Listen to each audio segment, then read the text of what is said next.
नमस्कार, देवभूमि IAS academy के YouTube channel में आपका स्वागत है। आज का हमारा विशेष टॉपिक है उत्तराखंड में मध्यकाल के अंतर्गत चंद राजवंश और उसका प्रशासन। चूँकि चंद राजवंश में इससे पहले हम लोग लगभग 5 वीडियो दे चुके हैं और एक अंतिम और उसके प्रशासन से संबंधित वीडियो आपके सामने आ रहा है। और चूँकि आज की डेट में उत्तराखंड में पिछले 1, 2, 4, 6 महीने में जो भी एग्जाम हो रखे हैं उसमें चंद राजवंश से क्वेश्चन श्योर रखा हुआ है, वो भी खासकर प्रशासन से संबंधित, उसकी कर नीतियों के बारे में और न्याय के बारे में। इस वजह से ये टॉपिक इंपॉर्टेंट हो जाता है। और फिर जो यहाँ पर चंद राजवंश का प्रशासन आपके सामने आ रहा है, ये भारत में मौर्य काल और गुप्त काल हर्षवर्धन के प्रशासन से मिलता जुलता इनका प्रशासन है। चूँकि टाइम पीरियड भी थोड़ा बहुत मैच करता ही था, इस वजह से। तो चलिए चलते क्या खास बातें हैं यहाँ के प्रशासन की। पहली लाइन लिखिए चंद प्रशासन पर। चंद प्रशासन केंद्रीकरण पर आधारित था। मौर्य काल में भी हम यही लिखते हैं। भारत के इतिहास में मौर्य काल के प्रशासन के बारे में कहा जाता है कि भारत में केंद्रीकरण का सबसे पहला और सबसे बड़ा उदाहरण मौर्य काल था, और उसी के लक्षण हमारे वहाँ चंद प्रशासन में देखने को मिलते। केंद्रीकरण का मतलब था कि राजा ही सर्वे सर्वा है, और राजा चाहे तो अपने अंतर्गत मंत्रिमंडल के अन्य सदस्यों को कोई नैतिक जिम्मेदारी दे सकता है, वो चाहे तो। लेकिन केंद्रीकरण का मतलब यही था। आज की डेट में आज का प्रशासन विकेंद्रीकरण माना जाता है। विकेंद्रीकरण मतलब राजा या सरकारें तो ही हैं, लेकिन सरकार के अलावा क्षेत्रीय प्रशासन जैसे पंचायती राज वो ज़्यादा शक्तिशाली है, इसलिए इसे विकेंद्रीकरण कहते हैं। लेकिन उस समय चूंकि राजतंत्र परंपरा है तो केंद्रीकरण होना स्वाभाविक था, तो इसलिए चंद प्रशासन में केंद्रीकरण था। लेकिन उसके अलावा चंद साम्राज्य मंडलों में विभाजित था।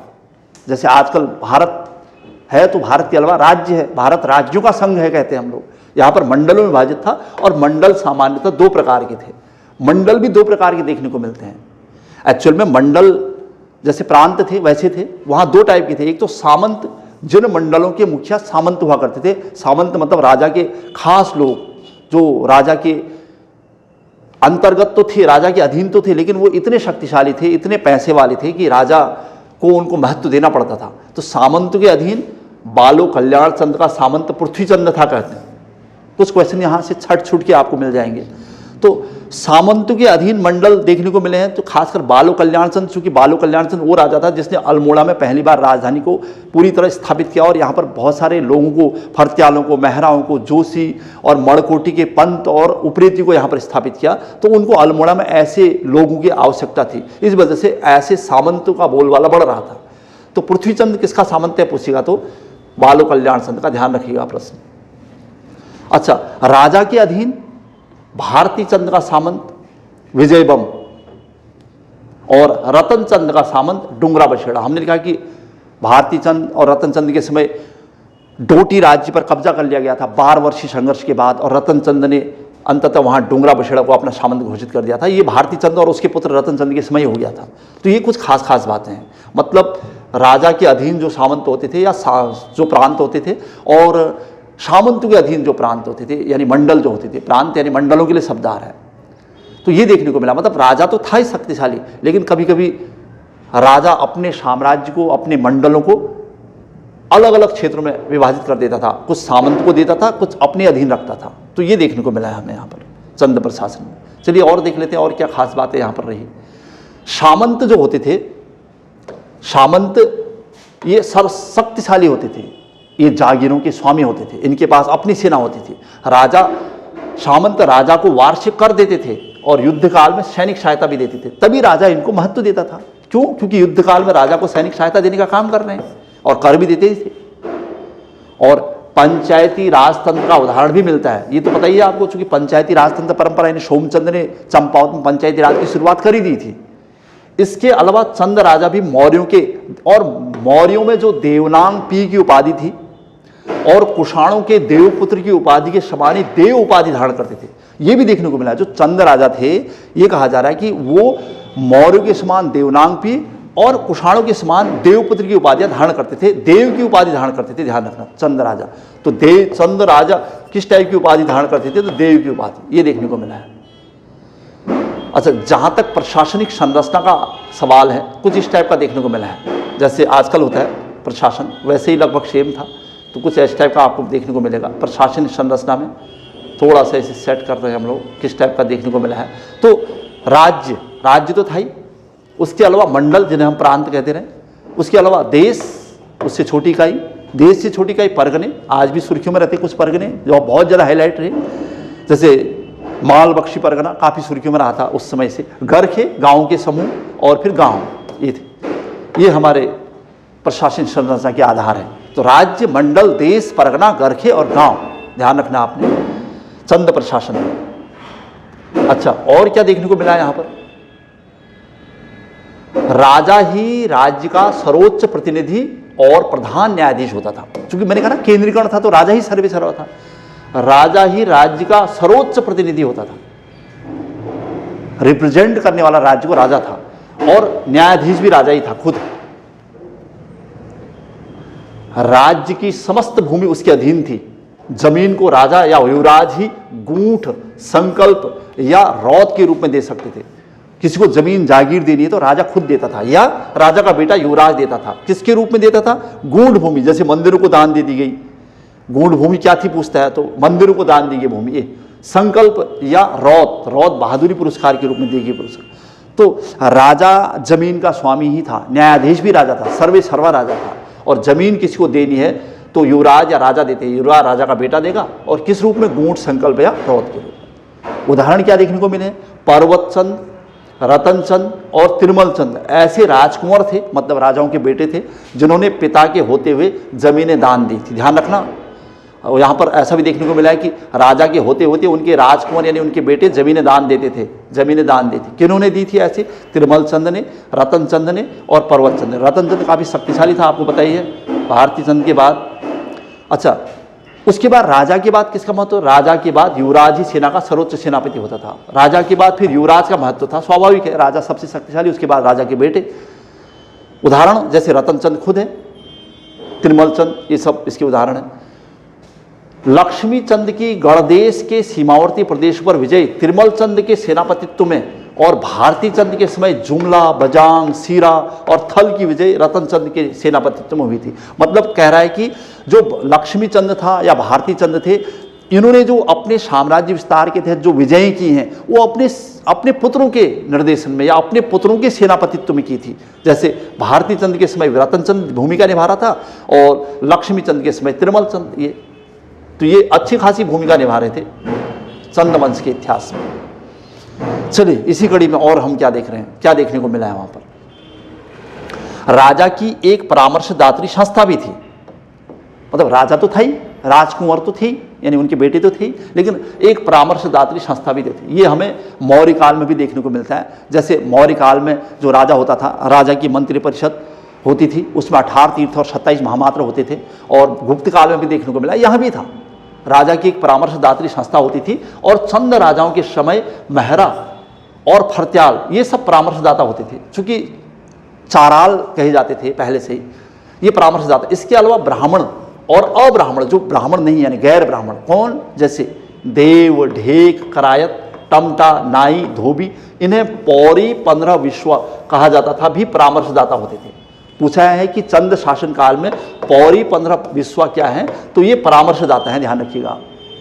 मतलब जो चाराल थे चंद प्रशासन में, उनका तो योगदान था ही, महरा और फरत्याल तो थे ही। बाद में बालो कल्याण चंद के समय जोशी, उपरेती, पंतों ने भी बहुत बड़ी भूमिका निभाई।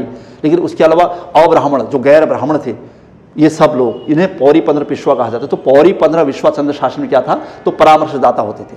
इसमें सभी जाति और धर्म के लोग थे। अच्छा सा पॉइंट था पौरी 15 विश्वा। चलिए और देख लेते क्या खास था वहाँ। महरा और फरत्यालों पर सारा चंद दरबार निर्भर था, चूंकि ये चाराल थे और शक्तिशाली थे, और इनके अनुसार ही दीवान तथा बख्शी का चयन होता था। जो राजस्व अधिकारी और बख्शी सेना का मुखिया होता था, सब चयन करने का काम महरा और फरत्यालों के द्वारा किया जाता था, ये कहना है।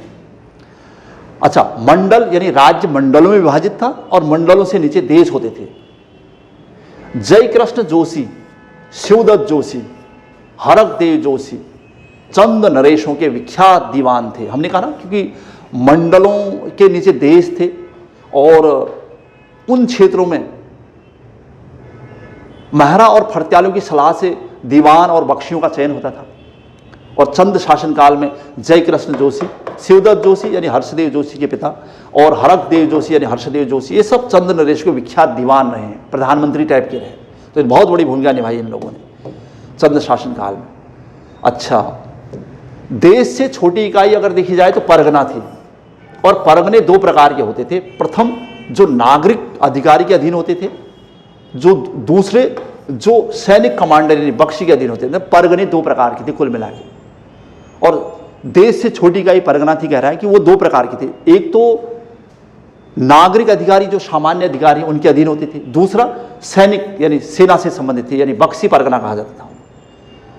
इसकी डिटेल है, प्रश्न पूछा है कि नागरिक परगने क्या होते थे, तो यहां पर है कि नागरिक परगने के अधिकारी को सिकदार, जबकि बख्शी परगने के अधिकारी को सैनिक। ध्यान रखना, प्रश्न बहुत इंपॉर्टेंट है। सिकदार क्या था, चंद शासनकाल में सिकदार क्या था, तो नागरिक परगने के अधिकारी को कहा जाता था, और सैनिक क्या था, तो बख्शी परगने के अधिकारी को कहा जाता था। प्रमाण क्या है, लक्ष्मी चंद के मूनाकोट ताम्रपत्र, ये भी पूछ दिया है, मूनाकोट ताम्रपत्र किसका है, मैं माल बख्शी परगना, भाबर कहते थे हम जिसको, और जगत चंद के बरम ताम्रपत्र में बख्शी परगने का उल्लेख मिलता है। अच्छा सा प्रश्न है।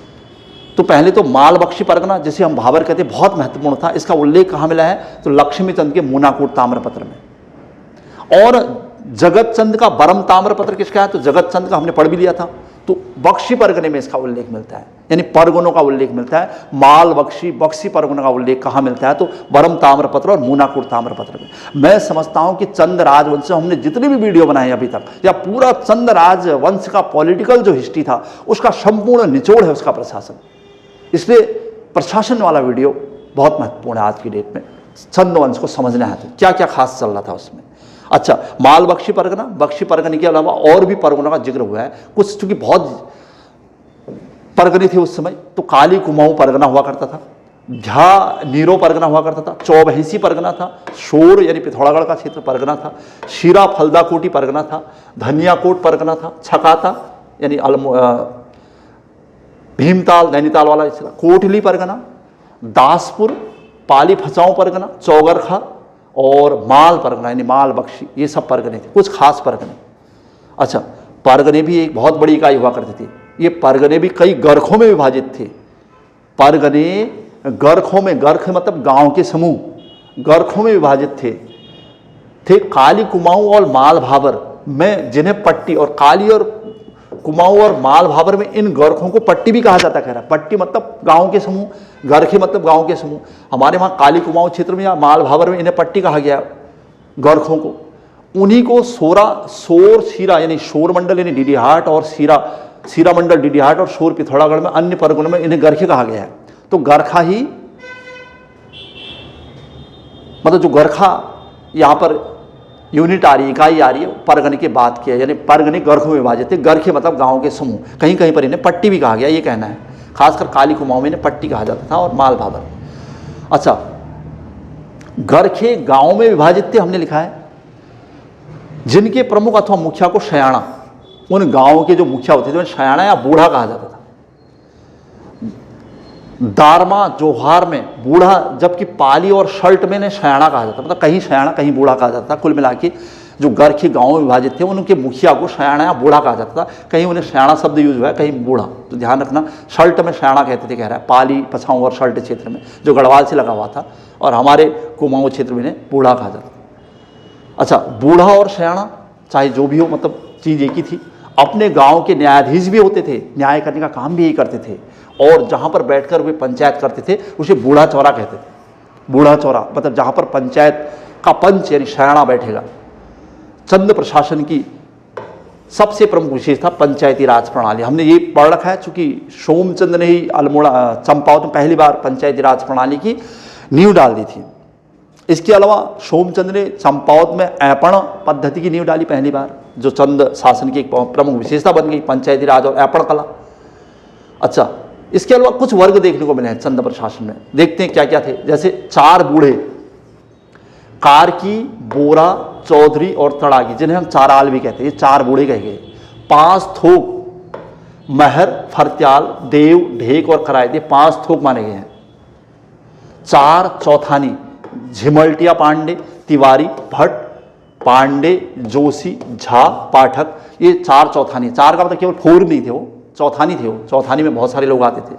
अच्छा, इसके अलावा बार अधिकारी, बार अधिकारी में जो खास खास देखने को मिले हैं, ये खेतड़ी, धौनी, ग्वाल, लाड़, लडवाल, बैडवाल, मेहता, धीमा, धीना, सोनी, ये सब देखने को मिले हैं। अच्छा, जब 4 बूढ़ों ने 5 थोकों के ऊपर कर लगाने तथा थोकदारी शासन करने का प्रयत्न किया तो 5 थोकों ने बगावत कर दी थी, अतः उन 4 बूढ़ों के सिर काटे और उन्हें खड्ड में डालकर चबूतरा बना दिया था, जिन्हें बूढ़ा चौरा कहा जाता था। ये मतलब एक कहावत टाइप की, ऐसा कभी हुआ करता था। मतलब न्याय, इसका मतलब ये था कि न्याय का प्रशासन खासकर पंचायतों में बहुत कठोर था। मतलब ये नहीं था कि आप 4 बूढ़ों या जो 4 जो सयाने थे उस क्षेत्र के, वो सर्वे सर्वा हैं, तो उसके ऊपर 5 थोक थे और 4 चौथानी थे और 4 बूढ़े, 5 थोक, 4 चौथानी, 12 अधिकारी, मतलब सबका अपनी अपनी जगह महत्व था, ये कहना है इसका मतलब। खैर, मेनली चंद की कर नीति और न्याय प्रणाली को पढ़ने आए हम। तो चंद राजा ही सर्वोच्च न्यायाधीश होता था। हमने पहले मान लिया कि सर्वे सर्वा न्याजा था। पंचनवीशी नामक पंचायत कचहरी होती थी, जिसे 4 थान कहा जाता था। प्रश्न पूछा है कि चंद शासनकाल में 4 थान क्या था, तो 4 थान को पंचनवीशी कहा जाता था अथवा न्याय प्रणाली, न्याय करने वाली, मतलब पंचायत कचहरी। 4 थान का मतलब हो गया सीधा सा पंचायत कचहरी। पंचायतों में कोर्ट लगती थी, कचहरी शब्द उसके लिए आ रहा है, पंचायत कचहरी, यानी पंचायतों की जो न्याय प्रणाली है, कोर्ट था जो, या कोर्ट, कचहरी, उसके लिए शब्द आया। तो ये प्रश्न मिल गया हमें। और जो दंडाधिकारी होता था, दंडाधिकारी को दंडे या दंडे कहा जाता था। कुछ प्रमाण भी हैं, जैसे दंडे के, जो कठोर दंड दिया करता था। कह रहा है, विजय चंद के पाभे ताम्रपत्र में कर्णविष्ट को दंडे कहा गया। मतलब कहीं पर इसका जिक्र हुआ है, तो कर्ण, इसका मतलब दंडे नामक अधिकारी राजा की ओर से अलग से नियुक्त किया जाता था, वो दंड देने का काम करता था। अच्छा, अब दंड किस प्रकार की थी, इसका भी जिक्र यहाँ पर हुआ है। जैसे फांसी की सजा ऊंचे पहाड़ों में दी जाती थी, जिसे सूली का डांडा कहा जाता था। ऊंचे पहाड़ों पर ले जाकर दी जाती थी, जिसे सूली का डांडा कहा जाता था। इसके अलावा फांसी पेड़ से लटकाकर अथवा बोरों में डालकर दी जाती थी। इस टाइप के भी प्रमाण देखने को मिले हैं। शीराकोट के कुख्यात कारागार में दीपचंद और उसके 2 पुत्रों को रखा गया था। मोहनचंद के द्वारा जब दीपचंद और उसकी पत्नी श्रृंगार मंजरी को कैद कर लिया गया था, तो शीराकोट के कुख्यात कारागार में डाल दिया था, अंधा करवा दिया गया। राजधानी में गुप्तचर प्रणाली स्थापित थी, मतलब गुप्तचर प्रणाली यहाँ भी स्थापित थी। गुप्तचरों के माध्यम से आंतरिक अशांति और बाह्य आक्रमणों की सूचना राजा को दी जाती थी। शिरोमणि नाम के गुप्तचर भी चंद शासन में काफी सुर्खियों में रहे थे, जिसका जिक्र हमने किया था। अच्छा, कर प्रणाली कैसी थी चंदों की, देखते हैं। टैक्स सिस्टम कैसा था। अर्थव्यवस्था मुख्यतः कृषि पर निर्भर थी। टैक्सेशन सिस्टम ज़्यादा इंपॉर्टेंट रहा है चंदों का। और जमीन का वास्तविक स्वामी राजा में निहित था, मतलब राजा ही था, राजा ही माना जाता था। चाहे तो राजा किसी को सौंप दे। जो प्रजा थी, जनता थी, प्रजा राजा की खायकर थी, यानी राजा द्वारा दी गई जमीन पर खाने पीने वाली या कमाकर खाने वाली प्रजा राजा की खायकार थी। और तब तक राज्य की भूमि पर आजीविका चला सकती थी जब तक राजा चाहे। मतलब राजा पर निर्भर था ये, प्रजा को जमीन देना और लेना। और राजा रौत कहते हैं हम जिसको, बहादुरी पुरस्कार, गूंठ मंदिरों को दिया गया अथवा विष्णुपति, एक ही बात है। मैं जिसे जमीन देता था वह थातवान अर्थात भूमि का स्वामी कहलाता था। तो चंद शासनकाल में थातवान कौन थे? भूमि के स्वामी थे, जमींदार थे या जागीरदार थे। और रौत क्या था? बहादुरी पुरस्कार। गूंठ अथवा विष्णुपति क्या था? मंदिरों या ऐसी सामाजिक संस्थाओं को दी जाने वाली जमीन। तो खासकर हमारे वहाँ चंद शासन में गूंठ मतलब मंदिरों को दान दी गई भूमि कहते हैं, और उसी के लिए विष्णुपति शब्द का प्रयोग हुआ है। तो लेकिन जिनके पास जिनको दी जाती थी और राजा जिनको सौंपता था जमीन, वो थातवान कहलाते। थातवान मतलब भूमि के स्वामी यानी जमींदार। अच्छा चलिए, और क्या प्रश्न खास हैं? खाईकार क्या शब्द यूज हुआ है? खाईकार तो मतलब खाई हुई जमीन पर कर देने वाला व्यक्ति, जो अनाज और नकदी दोनों दे सकता था।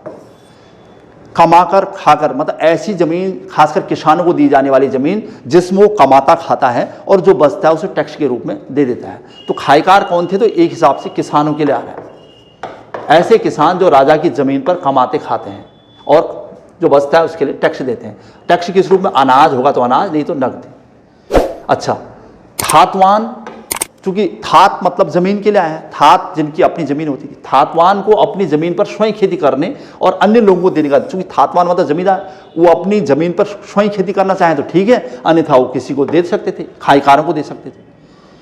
जो खास शब्द का प्रयोग हुआ है, सिरतान शब्द का प्रयोग हुआ है, ये क्या है पूछा है, तो उसे कहा जाता था जो नकद टैक्स देता था, खासकर व्यापारी। वैसे सिरती शब्द यूज हुआ है, सिरती मतलब व्यापारी। बाज बहादुर चंद के समय जब तिब्बत क्षेत्र में से आक्रमण होने लगे और या फिर तिब्बत और भोटियाओं के द्वारा यहाँ पर आक्रमण किए जाने लगे, तो उनको व्यापारिक कर के रूप में सिरती नामक कर देना पड़ता था राजा द्वारा, सिरती। तो उसी से शब्द बना है सिरतान।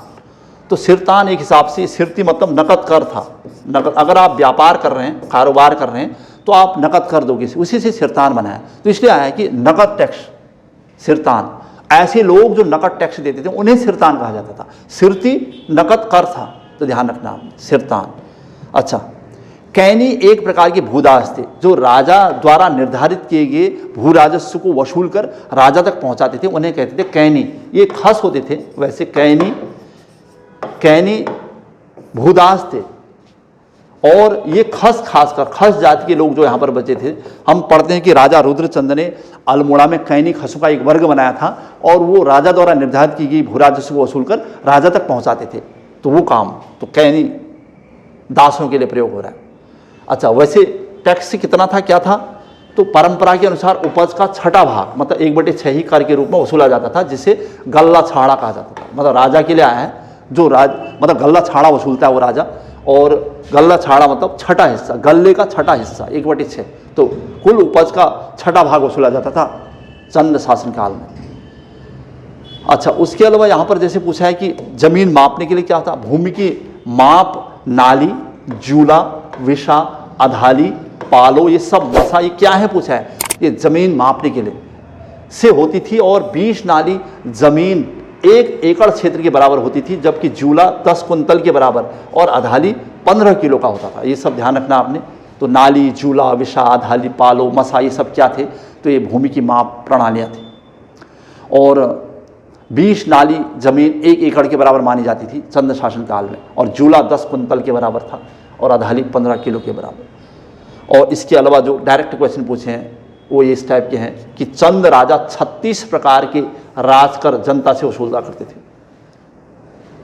जिन्हें 36 रकम 32 कलम, ध्यान रखना ये प्रश्न पूछा है कि 36 रकम और 32 कलम की कर नीति किस राजवंश से संबंधित है, तो चंद अथवा 36 ही कहा जाता था, जिन्हें वसूलने वाले अधिकारी थातवान, परगना अधिकारी या सिकदार वसूल करते थे।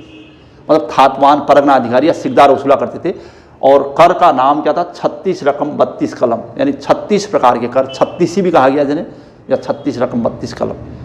तो ये भू राजस्व 1/6 और इसके अलावा 36 रकम 32 कलम का जिक्र हुआ है। और अन्य कर जो आजकल क्वेश्चन के रूप में आ जा रहे हैं, कई जगह आप भी देख रहे होंगे क्योंकि आप भी पेपर दे रहे हैं लगातार, तो किस नए नए टाइप के क्वेश्चन क्या बनने आ रहे हैं, तो वो भी एक नज़र उन पर मार रहे हैं हम लोग। चंद अन्य कर, जूलिया नदी के पुलों पर लगता था, जिसे सांगा भी कहा जाता था, जूलिया। सिरती नकद कर था जो माल भावर और भोटिया व्यापारियों से वसूला जाता था, ध्यान रखना, सिरती। मांगा युद्ध के समय लिया जाने वाला कर, इमरजेंसी टैक्स होता था, आपातकालीन कर भी कहते थे इसको, आपातकालीन कर, युद्ध के समय वसूला जाने वाला।